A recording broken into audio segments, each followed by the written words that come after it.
just going to explain what we do at Province Brands of Canada in about 7 minutes or less, and we'll have questions afterwards. But if you do have questions now, and if you have a way to interrupt, feel free to interrupt. So we are a beverage technology company at Province Brands, and I think what a lot of people don't realize is that people have been brewing beer since long before recorded history. The beer market is currently a $900 billion industry. Beer has been around for millennia, and despite many improvements in the way people brew beer, it remains that nearly all the beer in the world is brewed from barley, not hops, by the way. People think it is hops, but in fact, hops is just for flavor. And technically, you don't have to use barley. There are some brewers, less than 5%, who are using other types of grains or starch. But for millennia, it has been chemically impossible to brew a beer without starting from some kind of a grain or a starch. And this is a huge problem for the industry, and a problem that is coming even more pronounced in the current era. I mean, we're in the midst of this time where everyone is nationalist and populist and want to keep all the industry in their own country. And on top of that, the supply chains around the world have been disrupted by the coronavirus. Importantly, Romania recently made it illegal to export any grain from their country. Other countries may follow. So the solution that we provide at Province Brands, which allows brewers to work from whatever material is local to them, this solution is more relevant than ever before. And so we are, at Province Brands, a beverage technology company. We are seriously disrupting the beer industry. And we believe that the world needs a better class of beer. And to give it to them, we have spent now more than $10 million in direct R&D costs. So not salaries, actual direct R&D costs, developing a technology that would allow brewers to brew beer from just about any type of plant material. It does not have to be a starch. It does not have to be a grain. Thanks to our just phenomenal research and development team that we have here at Province Brands, we are now patent pending on what amounts to an entirely new brewing tradition, and one which has applications across 3 different industries: the alcohol industry, the cannabis beverage industry, which is exploding now, and the functional beverage industry, which is also having a major renaissance. And it doesn't matter which industry applies our technology. The beers that are brewed with our technology, in any case, are always authentic, meaning they have provenance, which is so important in this world of craft brewing. They are also much lower calorie than a comparable beer that might be brewed from grains. We allow brewers to experiment with new flavors that they never could before. And I'll tell you a really interesting story. Recently, we were approached by a global spirits company, and they asked if we could take the leftover parts of the agave plant when they make their tequila and turn that into a beer, which is it's a great story. Imagine that you drink the beer, you drink the tequila, you chase it with the beer, and it all comes from the same plant, right? It's can't beat that. But it's also a great way for this particular company to reduce their waste disposal costs, because they have to get rid of this agave somehow, and to lower their carbon emissions, right? And why stop there? I mean, think about how much plant material all around the world ends up carted off to landfill. And when it gets to landfill, it breaks down, it creates methane, which is a greenhouse gas. And just carting it to landfill is carbon dioxide, another greenhouse gas. We can avoid all of that with our technology. Brewers can brew from whatever is local. They can go directly from the plant to the pint. Oh, and by the way, every pint of beer made using our technology is gluten-free, and nobody likes gluten these days anyways. They will all contain beneficial compounds, including xylooligomers, which are prebiotics. Prebiotics are very popular now. And if we brew the beer from cannabis, which is optional, right? We could brew from cannabis, or we could brew from any type of plant material. They could contain phytocannabinoids, which are very trendy. And we can deliver all of these benefits at a cost which is about 20% lower than the average cost of brewing a beer the old-fashioned way. And this technology that we have developed is coming at a really amazing time for the alcohol industry. It's something that we think alcohol brewers would really want to use this technology. We've already signed one licensing agreement for that, because in fact, barley is a very climate sensitive crop. And as barley yields have been declining, probably in response to climate change, we have seen an increase in the price of brewing a beer. And this increase in the price of brewing a beer is causing brewers to look at other sources for grain or starch other than barley from which to brew. And if you've been watching the Super Bowl, you might have seen ads where the brewers are now making fun of each other for brewing from corn syrup. And the reason they're using corn syrup is because they can no longer afford the barley. But with our technology, they don't have to use any grains, right? Brewers could brew from lemongrass or the maple tree, right? And, whatever is nearby to them. And one thing that a lot of folks don't realize is that the barley or any of the other grains that people might use for brewing beer, all of these are food. And there are a lot of places where, sadly, people just don't have enough food to eat. And with our technology, we can allow those grains to go back into the food supply, and instead, brewers can brew beers from other types of plant material that people typically don't eat. And in the alcohol industry, our company has two revenue streams. So the first of those is licensing our technology. Why would another brewer license the technology from us? Well, maybe to save money. It's about 20% cheaper than brewing from barley. Maybe they would license the technology to use locally sourced ingredients because consumers love things that are made locally and not dependent on foreign supply chain. Maybe they would license the technology to make a second beer from their spent grains, because when you brew a beer, you take in grains and you're left with these spent grains that you have no use for. You have to throw them away. We can take those spent grains and make a whole other beer from them. Or maybe a brewer would license the technology just to make beers with exciting flavors like lemongrass or basil, who knows?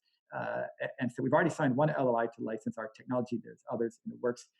But our secondary revenue stream within the alcohol industry is selling our own branded products. Cambridge Bay is just a delicious 7% ABV beer that we have created. It is the world's first beer brewed from hemp, just 4 simple ingredients. Now, I will mention that it does not have any CBD or phytocannabinoids that might be associated with hemp or marijuana. And as a result, it is fully legal to sell anywhere on the planet where alcohol can be sold. But that does not mean that we're not also developing products for the larger marijuana market. We have already an R&D license for our facility. We're soon to launch a marijuana beverage called Daga Imperial, which is the world's first beer brewed from the marijuana plant. We have another great brand we'll follow it up with called Yandy Gold. And what's amazing is that we can brew these beers from the waste stream that is left over from the cannabis industry, the stalks, the stems, and the roots that are left over when they harvest the leaves and the flower of the marijuana plant. And this is what it looks like when it shows up in our facility. You can see here our team actually chopping up the cannabis material. We're able to procure this stuff from the cultivators here in Canada absolutely free. They would otherwise have to pay a licensed disposal company to dispose of it. We're able to collect it without any cost. And obviously that's a tremendous savings. Over about $1,200 a ton is what brewers are paying for barley in Canada these days for malted barley. The step you saw previously was the cooking of the plant material. This video will show the liquefaction, where, as you can see in these still images that I'm flashing on the screen, we convert the solid plant material over a period of about 4 days into a liquid. And this liquid is what we actually use as our base for brewing. So if you think about the typical brewing industry, the first technology, the way they brew beer for millennia, you start with what's called saccharification, that is creating a sugar from your grains. You need a bunch of equipment to do that. We don't use that equipment. Instead, we use specialized equipment and custom designed equipment that I showed in the video. But just like in the traditional way of brewing, with our technology, we end up with the sugar. It goes into the boil kettle. And from that point onward, it's exactly the same process as brewing a traditional beer, except if we were to brew that beer from marijuana, or if we're trying to make a functional beverage, there would be an additional step of removing the alcohol towards the end of the process. If we're looking at the marijuana industry, we have a big competitive advantage over some of the other companies, uh, which, AB InBev is one, Constellation Brands, Molson Coors, Moosehead. All of these folks have either entered or are planning to enter the marijuana beverage market, but they're all making infused beverages, which means they are making the beverage from some other starting material and they're infusing a marijuana oil into it. In our case, we're brewing directly from the cannabis plant itself. And as a result, when the consumer goes to the dispensary, there's so much that the bud tender can say about our process. They can talk about how we're part of the circular economy, how we're giving a second life to material that would otherwise end up in landfill. They can talk about how we have just four simple ingredients: cannabis, hops, water, and yeast. They can talk about how the product hits you quickly, leaves your system quickly. They can talk about how it's low calorie, low carb, gluten free, almost no sugar. I mean, it's, the list goes on, right? And this is what we in the beverage industry call a reason to speak. And this reason to speak is especially important in the cannabis industry, where it's not allowed to have paid advertising, right? So having word of mouth is extremely important in this space. Our secondary revenue stream, aside from selling our own branded products in the cannabis industry, licensing the technologies to others so that they can make cannabis beverages that don't have to be infused. And lastly, we do have quite a large facility here in Grimsby, Ontario, 123,000 square feet. As soon as we can finish construction, which everything got put on hold due to the coronavirus, we expect to be able to produce 20,000 hectoliters per year, and eventually grow that to 175,000 hectoliters per year. That's way more space than we can fill selling our own products initially, so that we will allow other companies to produce beverages in our facility for a fee. Last industry I'll talk about very quickly and then open up for questions: functional beverage. Unfortunately, none of us will get to see the Olympics this year, but if you watched the last Olympics, you probably noticed that athletes were not drinking Gatorade. They were turning to fermented functional beverages after they finished their sports. The reason is that, Gatorade is just sort of a sugar water with some salts added into it. These fermented functional beverages actually have those salts occurring naturally, so they can replenish the salt that you would have lost doing your exercise. They have protein. They also have plant phenols, which are good for your immune system, plant sterols, which are good for cardiovascular health, omega fatty acids. And unfortunately, however, all of the fermented functional beverages on the market would also contain gluten, which athletes don't like because it causes inflammation. With our technology, we can make fermented functional beverages that are gluten-free and which contain xylo-oligomers, which are powerful prebiotics, which are really in vogue right now. And if we were to make it from hemp, which is always possible, it could contain phytocannabinoids such as CBD.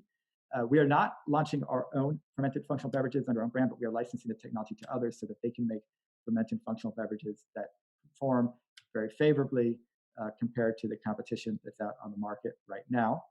So that gives a quick overview of what we're doing at Province Brands. I can tell you a lot more about the business in the question and answer period. Last thing I'll mention is that, these are difficult times, but we are raising capital in these difficult times. $12 million Series C round. The price and the terms are adjusted for the current economic situation, so it's a very good deal for investors who might be interested. We have raised $23 million over the past 3 years. Put my email on screen and my phone number in case you guys have questions. You're welcome to reach out. And some folks have been sending me questions here on the chat. I can start answering those if people like. Should I jump into that? Is that right, Paul or Sophie? Go ahead, Dooma. Yeah, that's excellent. Perfect. All right, let's rock and roll. So, first question: are all of your technologies patented or patent pending? I would say most of them are. So we have just received our first patent on a strain of yeast that we developed to make this process more economical. We are patent pending on other filed patents around the process and the technology. And then we have 4 patents that we're about to file in the coming months. We're just drafting the language and getting ready to file those as well. Next question: do we sell online? Not yet. We have to finish construction before we can manufacture and sell, but the business is currently pre-revenue. Somebody asked what percentage of THC is the average in the beverage. In the cannabis industry, we don't measure THC by percentage, we measure it by milligrams. And in fact, a beverage that we produce would have 5 milligrams of THC and up to 5 milligrams of CBD and up to 2 milligrams of other phytocannabinoids in it for the marijuana industry. For the products we make in the alcohol industry, they would have no, so 0% THC. And the functional beverage industry, that would be up to our licensing partners, what would be in there. Someone asked, what portion of the business will come from other companies using your facility? It varies over time. We think of other companies using our facility as just making use of that excess capacity. So as sales of our own branded products grow, we would basically terminate agreements to co-pack with others. So over time, it should grow as our capacity increases, and then it should shrink as our sales increase. And that's all in our financial model, which we're happy to show. Someone asked, how are our finances now? We are a pre-revenue business, but we are very, very close to getting our first revenue. And once we're in a position where we've achieved some revenue, we do intend to list the company on the market. So we're really excited to do that as soon as possible. Everything has been pushed back due to the coronavirus. But from a financial perspective, we're in pretty good shape. We actually just closed a bridge funding round in January before things got crazy with the virus. We're raising this round, but we don't have sort of a gun to our head or any emergent pressure to close this immediately. We hope to close it as soon as possible. Someone else asked, what is the capacity of the plant? So as soon as construction will be completed, the capacity of the plant is going to be 20,000 hectoliter per year for cannabis and another 20,000 hectoliter per year for alcohol. That's roughly 6 million bottles per year of cannabis beverage and roughly additional 6 million bottles per year of alcohol beverage that we'll be able to produce. We intend to grow the cannabis side to 175,000 hectoliter per year, which would be about 51 million bottles per year of beverage. And we expect to grow the alcohol side to 40,000 hectoliter per year, which would be about 12 million bottles per year. And now I've got a whole other list of other questions that I'll answer here. And for these, they are coming from people who've entered their names. So if you have entered your names, I'll be able to call them out. So Nico Vergados, thank you for your question. Do you have established sales channel for Canada and the US?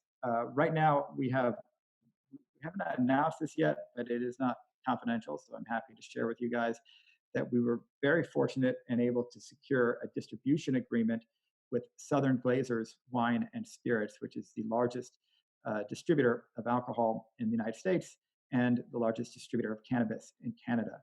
And we'll be announcing this soon, but they are helping us forge multiple sales channels.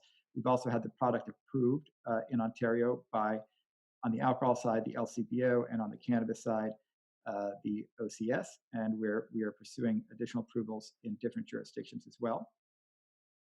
Next question. Creating it from cannabis, does one get a buzz? Absolutely. That's the point. Next question, and that was from Dr. Anthony E. Stamatakis. Thank you, Dr. Stamatakis. Someone asked, what is the percent of alcohol?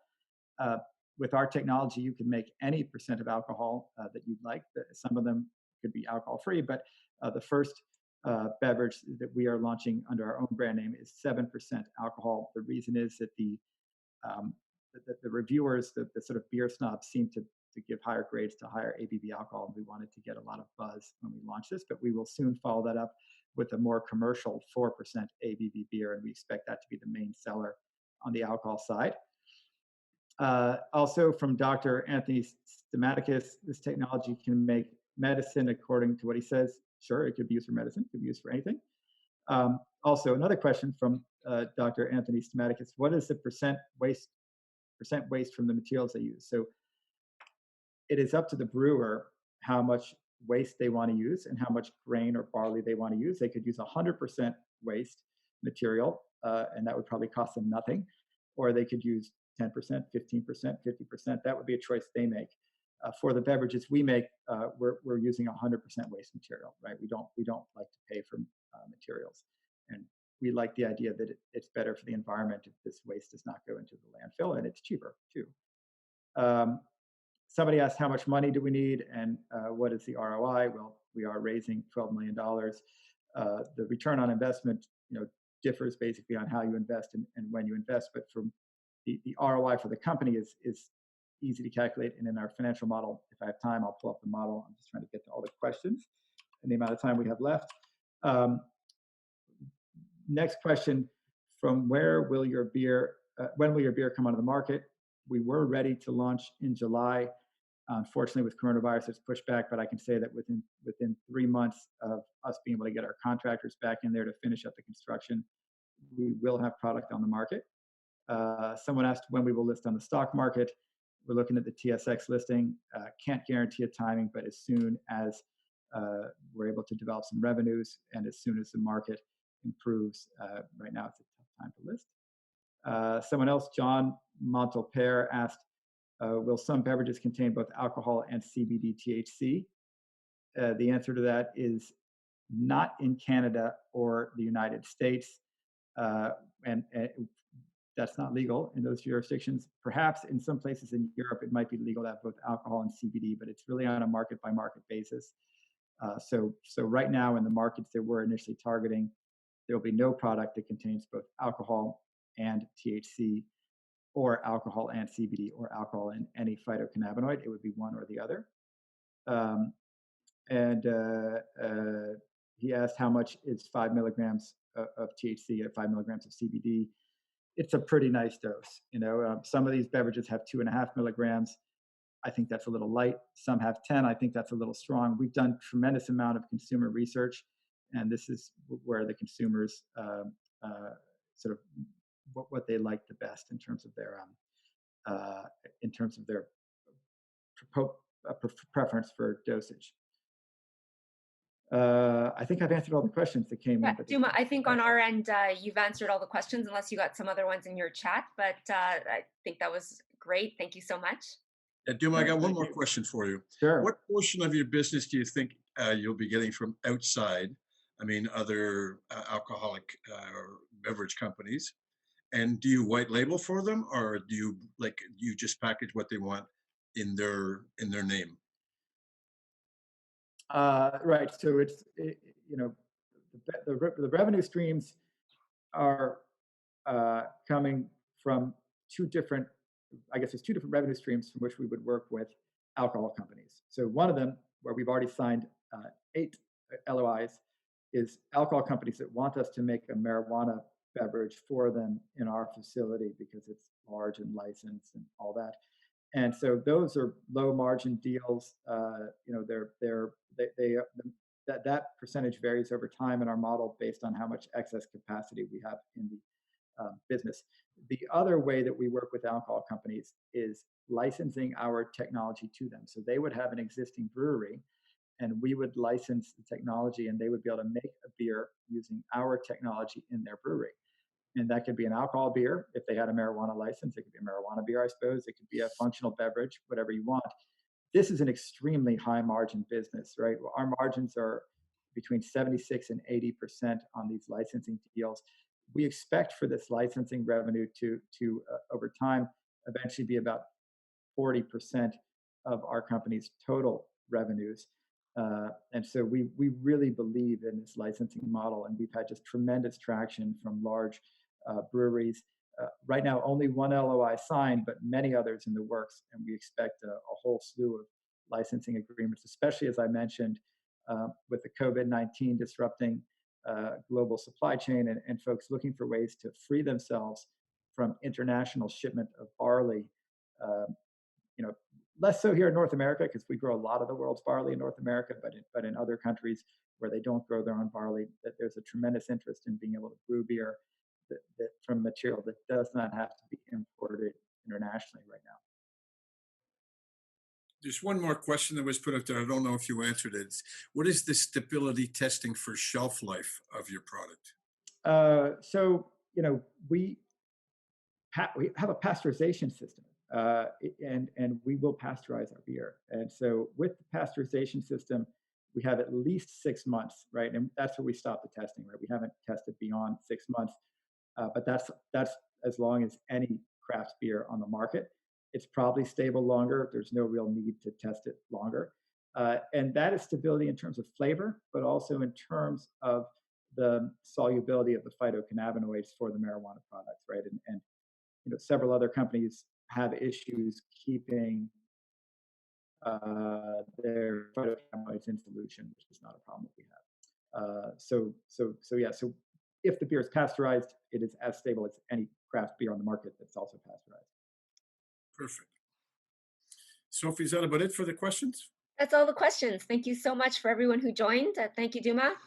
Hey, thank you guys for your interest. And any further questions, feel free to reach out to us either on our website or directly to me. And yeah, really and as usual, anybody can reach out to Sophie or I, and we can answer the questions as well, or put them forward to Dooma.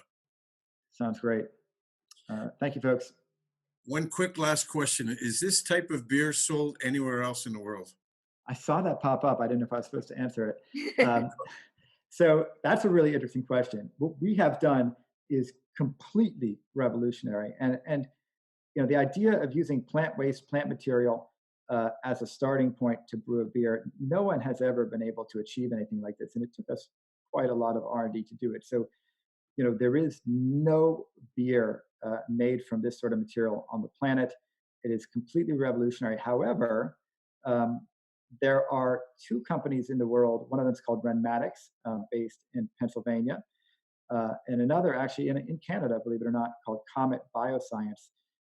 Both are doing extraordinarily well. Renmatics just signed a major deal with Cargill. They've raised well over $1 million from Kleiner Perkins and from Bill Gates and Total Investments and so many other BASF, the chemical company, so many amazing investors. They are making food products. Both of those companies are making food products out of plant waste. So the fact that we are making the first to make a beer out of plant waste puts us in very good company with two other companies, really only two in the world, who have somewhat similar technologies, not that similar, but are doing something along the same lines as what we're doing.